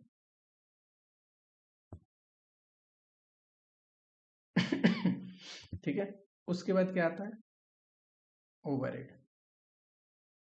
ध्यान से देखना, जो सुपरवाइजर वो सीधा 1/3 चार्ज कर दिया है इस खर्चे का, ऐसे में नहीं करना। हमें क्या बोल रहा है, पिछले साल के एज अ बेस बनाओ। ओवरहेड का जो खर्चा है ना, सबसे बढ़िया बेस क्या है, तो देखो डायरेक्ट वेजेस भी दे रखा है यहाँ पे, वेजेस के बेसिस पे रिकवर कर लेंगे ओवरहेड को, है ना, तो ज्यादा बेहतर रहेगा। एक्स डिपार्टमेंट को देखो, पिछले साल ओवरहेड 5,000 इनकर्ड हुआ, जब डायरेक्ट वेजेस था 10,000, तो 5,000 डिवाइड बाई 10,000 करोगे तो 50% आ रहा है, इनटू इस साल इस जॉब पे कितना लगा है, ये रहा, इस जॉब पे कितना लगा है, 20 रुपीज। वाई का देखो, 9,000 ओवर हेड है एंड 12,000 लेबर आवर है, 9,000 डिवाइड बाई 12,000, ये तो आ गया कितना परसेंट, इनटू इस बार कितना है लेबर कॉस्ट 15। जेड के लिए देखो 2,000 ओवर हेड है, 8,000 क्या है, लेबर कॉस्ट। अब देखो 2,000 डिवाइड बाई 8,000 करोगे तो आ रहा है 0.25, यानी कि 25% लेबर कॉस्ट का हमें इस बार रिकवर करना है। इस बार लेबर कॉस्ट कितना है, 10। तो ये आ जाएगा factory cost.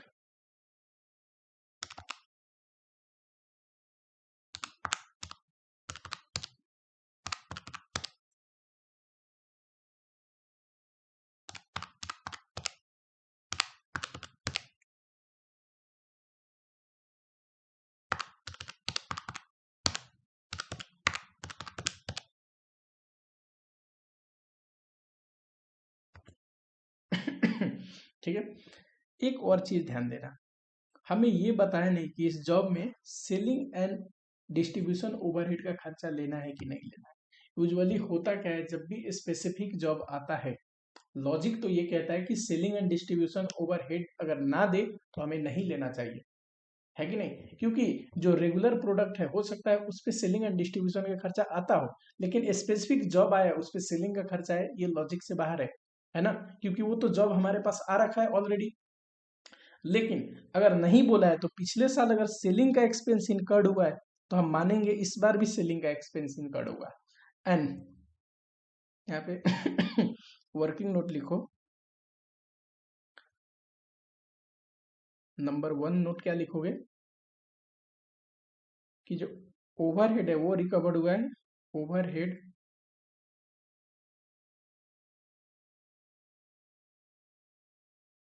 is recovered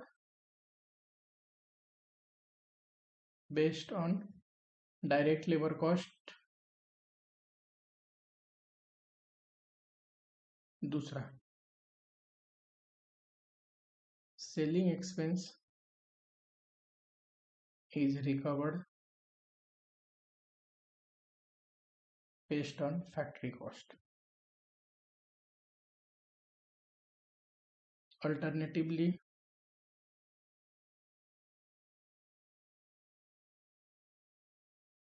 it can be recovered as percentage of sales।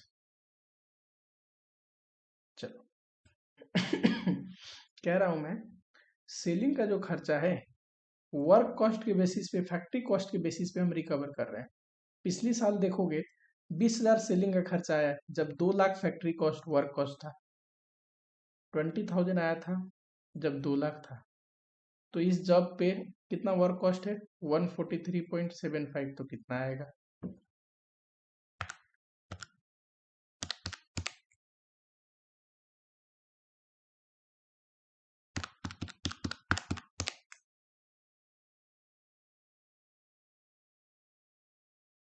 यह है टोटल कॉस्ट, इसमें प्रॉफिट जोड़ देंगे तो ये आ जाएगा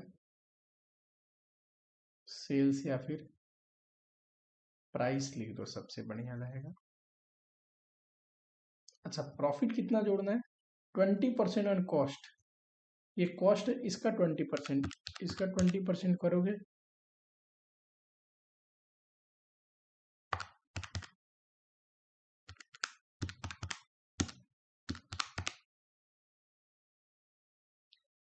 तो यार 189.76। अच्छा, इट्स नोट्स में एक चीज मैंने लिखा है, it can be recovered on the basis of sales. Logic तो ये कहता है कि सेलिंग एक्सपेंस सेल्स के बेसिस पे रिकवर्ड होना चाहिए, पर इंस्टीट्यूट ने अपने आंसर में कॉस्ट के बेसिस पे रिकवर किया है। अब देखो, पिछले साल का किसी बेस पे रिकवर तो करना है, पर अगर कॉस्ट के बेसिस पे इंस्टीट्यूट ने रिकवर किया है तो हम क्या कर सकते हैं हम भी कॉस्ट के बेसिस पे रिकवर कर लेंगे, है ना? अल्टीमेटली इंस्टीट्यूट का आंसर कई बार हमें मैच करना पड़ता है, जहाँ पे अल्टरनेटिव एजुम्पशन लिया जा सकता है। जहां पे भी कंप्लीटली डिफर है कि टेक्निकली मिस्टेक है आंसर, वहां पे तो कोई बात नहीं, मिस्टेक है, हमें उस आंसर को फॉलो करने की जरूरत नहीं है। ठीक, अगर सेल्स के परसेंटेज बेसिस पे देखते हैं तो कितना आता, जब देखो 20,000 है और सेल्स कितना है, 2,50,000।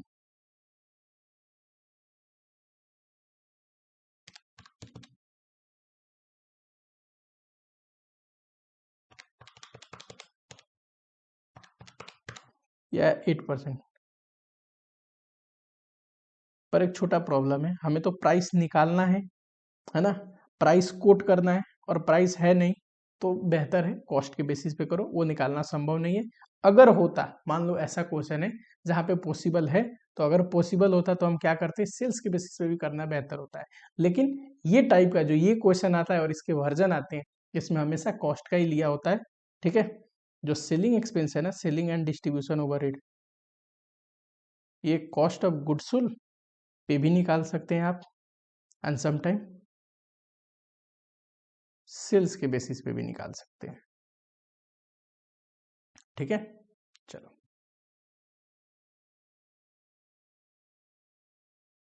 अगला क्वेश्चन देखो।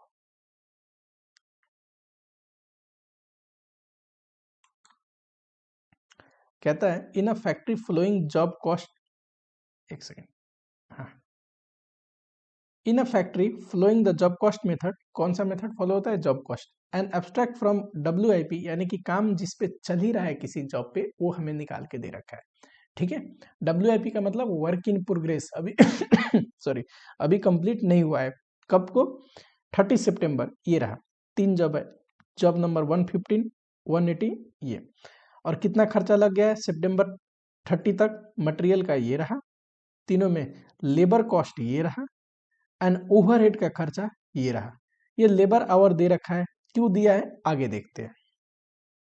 मटेरियल यूज्ड इन अक्टूबर, अक्टूबर में कितना मटेरियल लगा, जॉब 18 पे 3 बार मटेरियल का रिक्वेस्ट आई थी और इतने इतने वैल्यू का मटेरियल गया है। जॉब 20 पे एक बार इस इतने क्वांटिटी का मटेरियल गया है, इतने रुपीस का।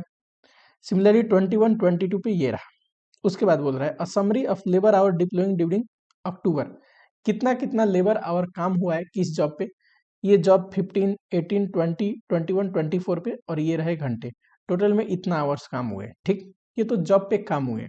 उसके बाद बोल रहा है indirect labour waiting for material, यानी कि रॉ मटेरियल शॉर्टेज हो गया है, उस वजह से इतना घंटा लेबर खाली बैठे थे। मशीन ब्रेकडाउन, इतना घंटा खाली बैठे थे। पता है ये अब नॉर्मल जॉब के कॉस्ट पे चार्ज नहीं करेंगे अगर अब नॉर्मल रीजन से लेबर खाली बैठे थे तो, ठीक है।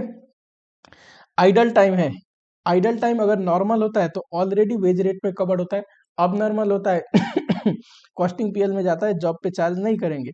सिमिलरली ओवर टाइम है, ओवर टाइम जब पर्टिकुलर जॉब के लिए किया गया होता है तभी उस जॉब पे चार्ज करते हैं, अगर किसी पर्टिकुलर जॉब के लिए ओवर टाइम नहीं हो रखा है ना, तो उस जॉब पे चार्ज नहीं करते हैं।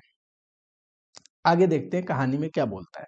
अ shop credit slip was issued in October that material requisition number 54 was return to store as bring not suitable. कह रहा है ये जो 54 रिक्विजिशन वाली मटेरियल थी ना, ये रहा, ये वापस स्टोर पे आ गया था, स्टोर से मटेरियल प्रोडक्शन के लिए गया था, वापस आ गया था, ये सुइटेबल नहीं था, ठीक है। तब तो ये जॉब 18 पे खर्चा हुआ ही नहीं होगा।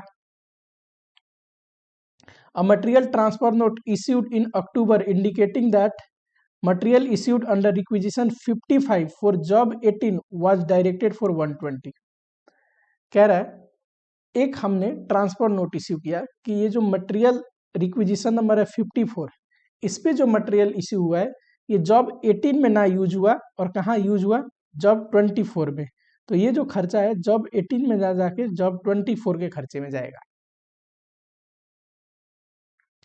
Hourly rate in a shop ए, ये रहा, दो डिपार्टमेंट में काम होता है ए एंड बी, ए का आवरली रेट 3 है, बी का है 2। Factory overhead applied at a same rate in September. कह रहा है सितंबर में तीनों जॉब पे जिस रेट से फैक्ट्री ओवरहेड लगा था उसी रेट से अक्टूबर में भी लगेगा। Compute factory cost of completing job, job की फैक्ट्री कॉस्ट निकालिए। It is the practice of management to put 10% on factory cost to recover administrative cost and selling overhead, ठीक है। कह रहा है एक तो फैक्ट्री कॉस्ट निकालो, उसमें 10% हम एडमिनिस्ट्रेटिव एंड सेलिंग ओवरहेड का चार्ज करते हैं, तो ये आ जाएगा टोटल कॉस्ट, ठीक है। Invoice the job to customer on total cost plus 20%, इसमें 20% और जोड़ देंगे तो यह जाएगा इनवॉइस प्राइस, कितना एक कस्टमर से उस जॉब के लिए चार्ज करना चाहिए। Determine the invoice price of 3 job, कौन से 3 जॉब, जो सितंबर में ये काम चल रहे थे 15 18 20।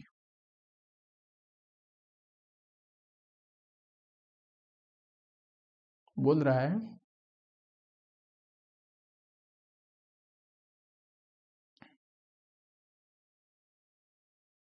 सबसे पहले तो फैक्ट्री कॉस्ट निकाल लेते हैं। Calculating factory cost of job 115, job 180 and job 120। देखो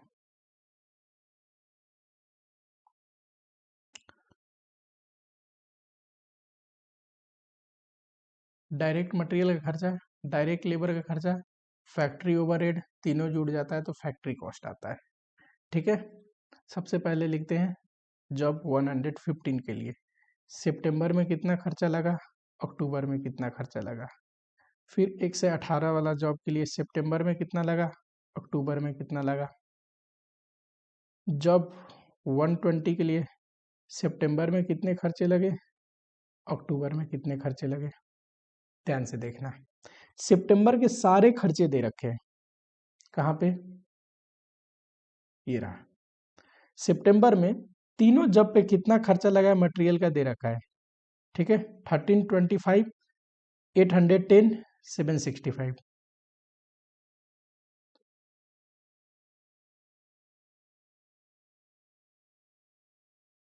चलो लेबर का भी दे रखा है 800, 500, 475, 800, 500, 475।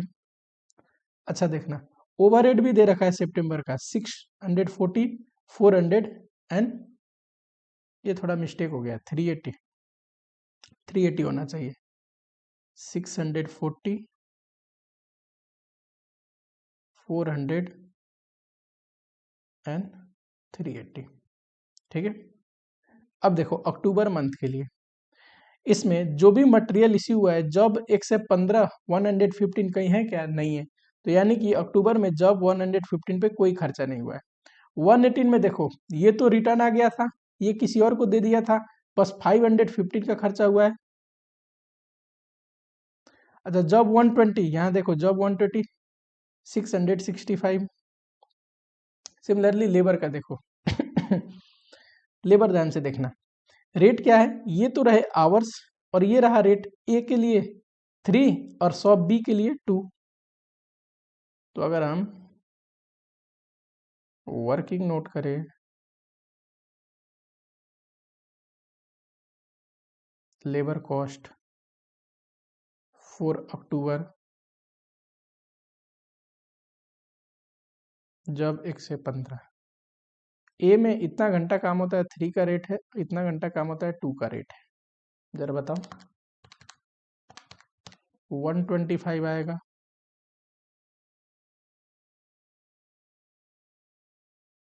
बी का देखो 90 आवर ए में और 30 आवर शॉप बी में। जब 118 कैसे हुआ है, 90 आवर ए में एंड 30 आवर बी में।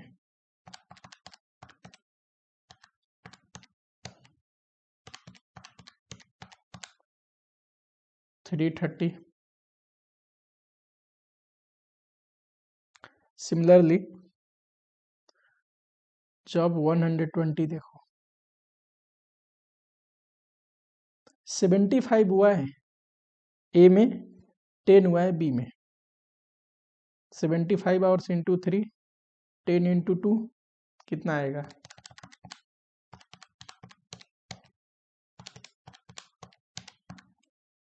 245। ओवरहेड का खर्चा देखो, याद होगा आपको यहाँ पे बोल रहा है ओवरहेड कैसे रिकवर होता है। ध्यान से देखना, कहीं पे ओवरहेड का इंफॉर्मेशन था ना।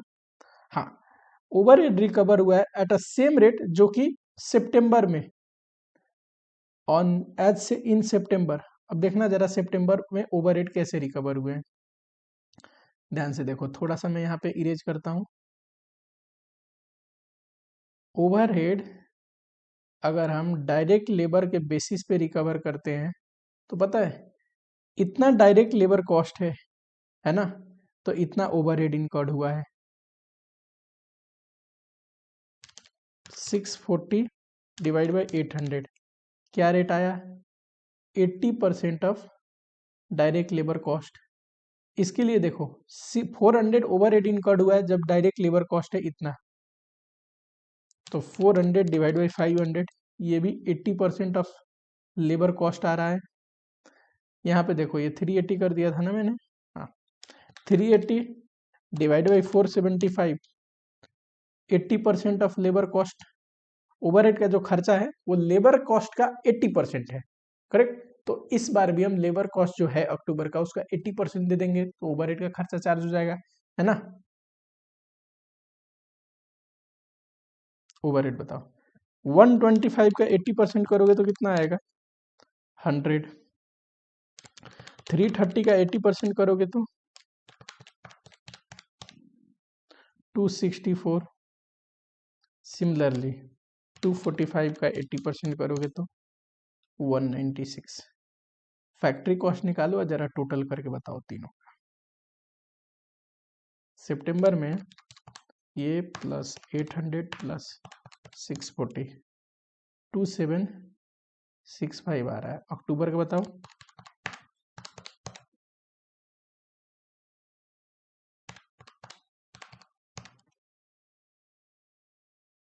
ये तो आया फैक्ट्री कॉस्ट।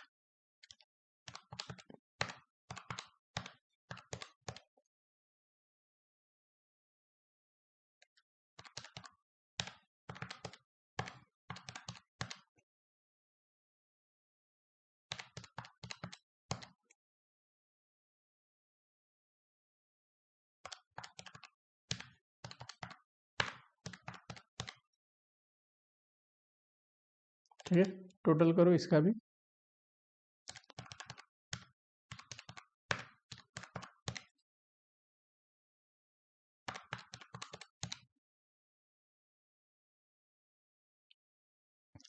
अब बताओ, इनवॉइस प्राइस अगर मुझे निकालना हो तो 3 जब है ना, 15, 118, 120, फैक्ट्री कॉस्ट 2726, इसके केस में क्या है 2819, इसके केस में क्या है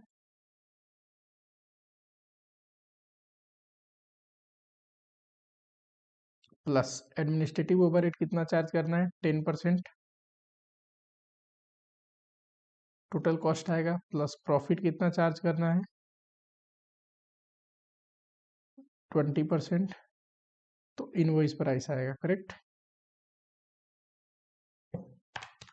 10% जोड़ दोगे तो ये आ जाएगा 2998.6, और इसमें 20% जोड़ दोगे तो ये आ जाएगा 3598.32। ठीक है, यहाँ फिगर डाल लेना आप, इसमें 10% जोड़ोगे तो ये आ जाएगा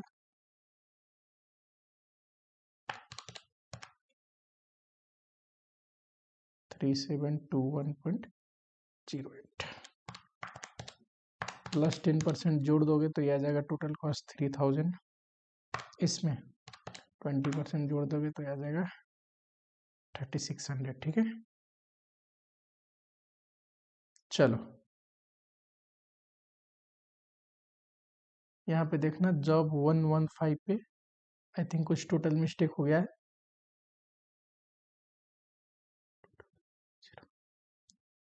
2990 प्लस 10%,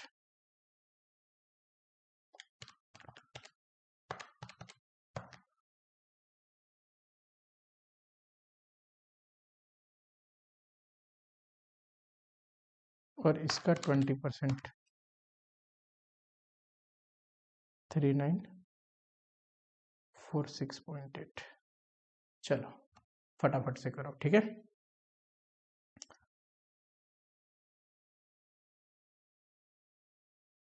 ये क्वेश्चन देखो, ये जो क्वेश्चन है पहला क्वेश्चन करें एज इट इज है, ठीक है, आपको घर पे ट्राई करना है, पास्ट ईयर में आया हुआ क्वेश्चन है।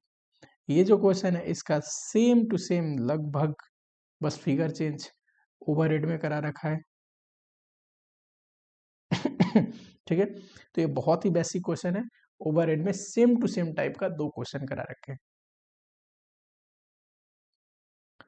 चलो ये जो क्वेश्चन है ये एक्स्ट्रा क्वेश्चन में कर लेंगे, या फिर चलो इस क्वेश्चन को कर लेते हैं, कोई बात नहीं, एक्स्ट्रा क्वेश्चन में नहीं रखते हैं, जॉब कॉस्टिंग से यहीं पे खत्म करते हैं, ठीक है। या फिर चलो एक काम करते हैं, क्लास को यहाँ पे एंड करते हैं, आज रेस्ट करते हैं। नेक्स्ट लेक्चर में जॉब कॉस्टिंग की कंप्लीट करेंगे और कोई नया चैप्टर, फ्रेश चैप्टर स्टार्ट करूंगा। तब तक आपको क्या करना है, बढ़िया से पढ़ते रहना है, चैनल को सब्सक्राइब करना है, वीडियो को एक लाइक जरूर करो, एंड जो भी कमेंट करना है कमेंट करो, मैं पर्सनली सारे कमेंट पढ़ता हूँ, ठीक है। मिलता हूँ आप लोगों से नेक्स्ट लेक्चर में।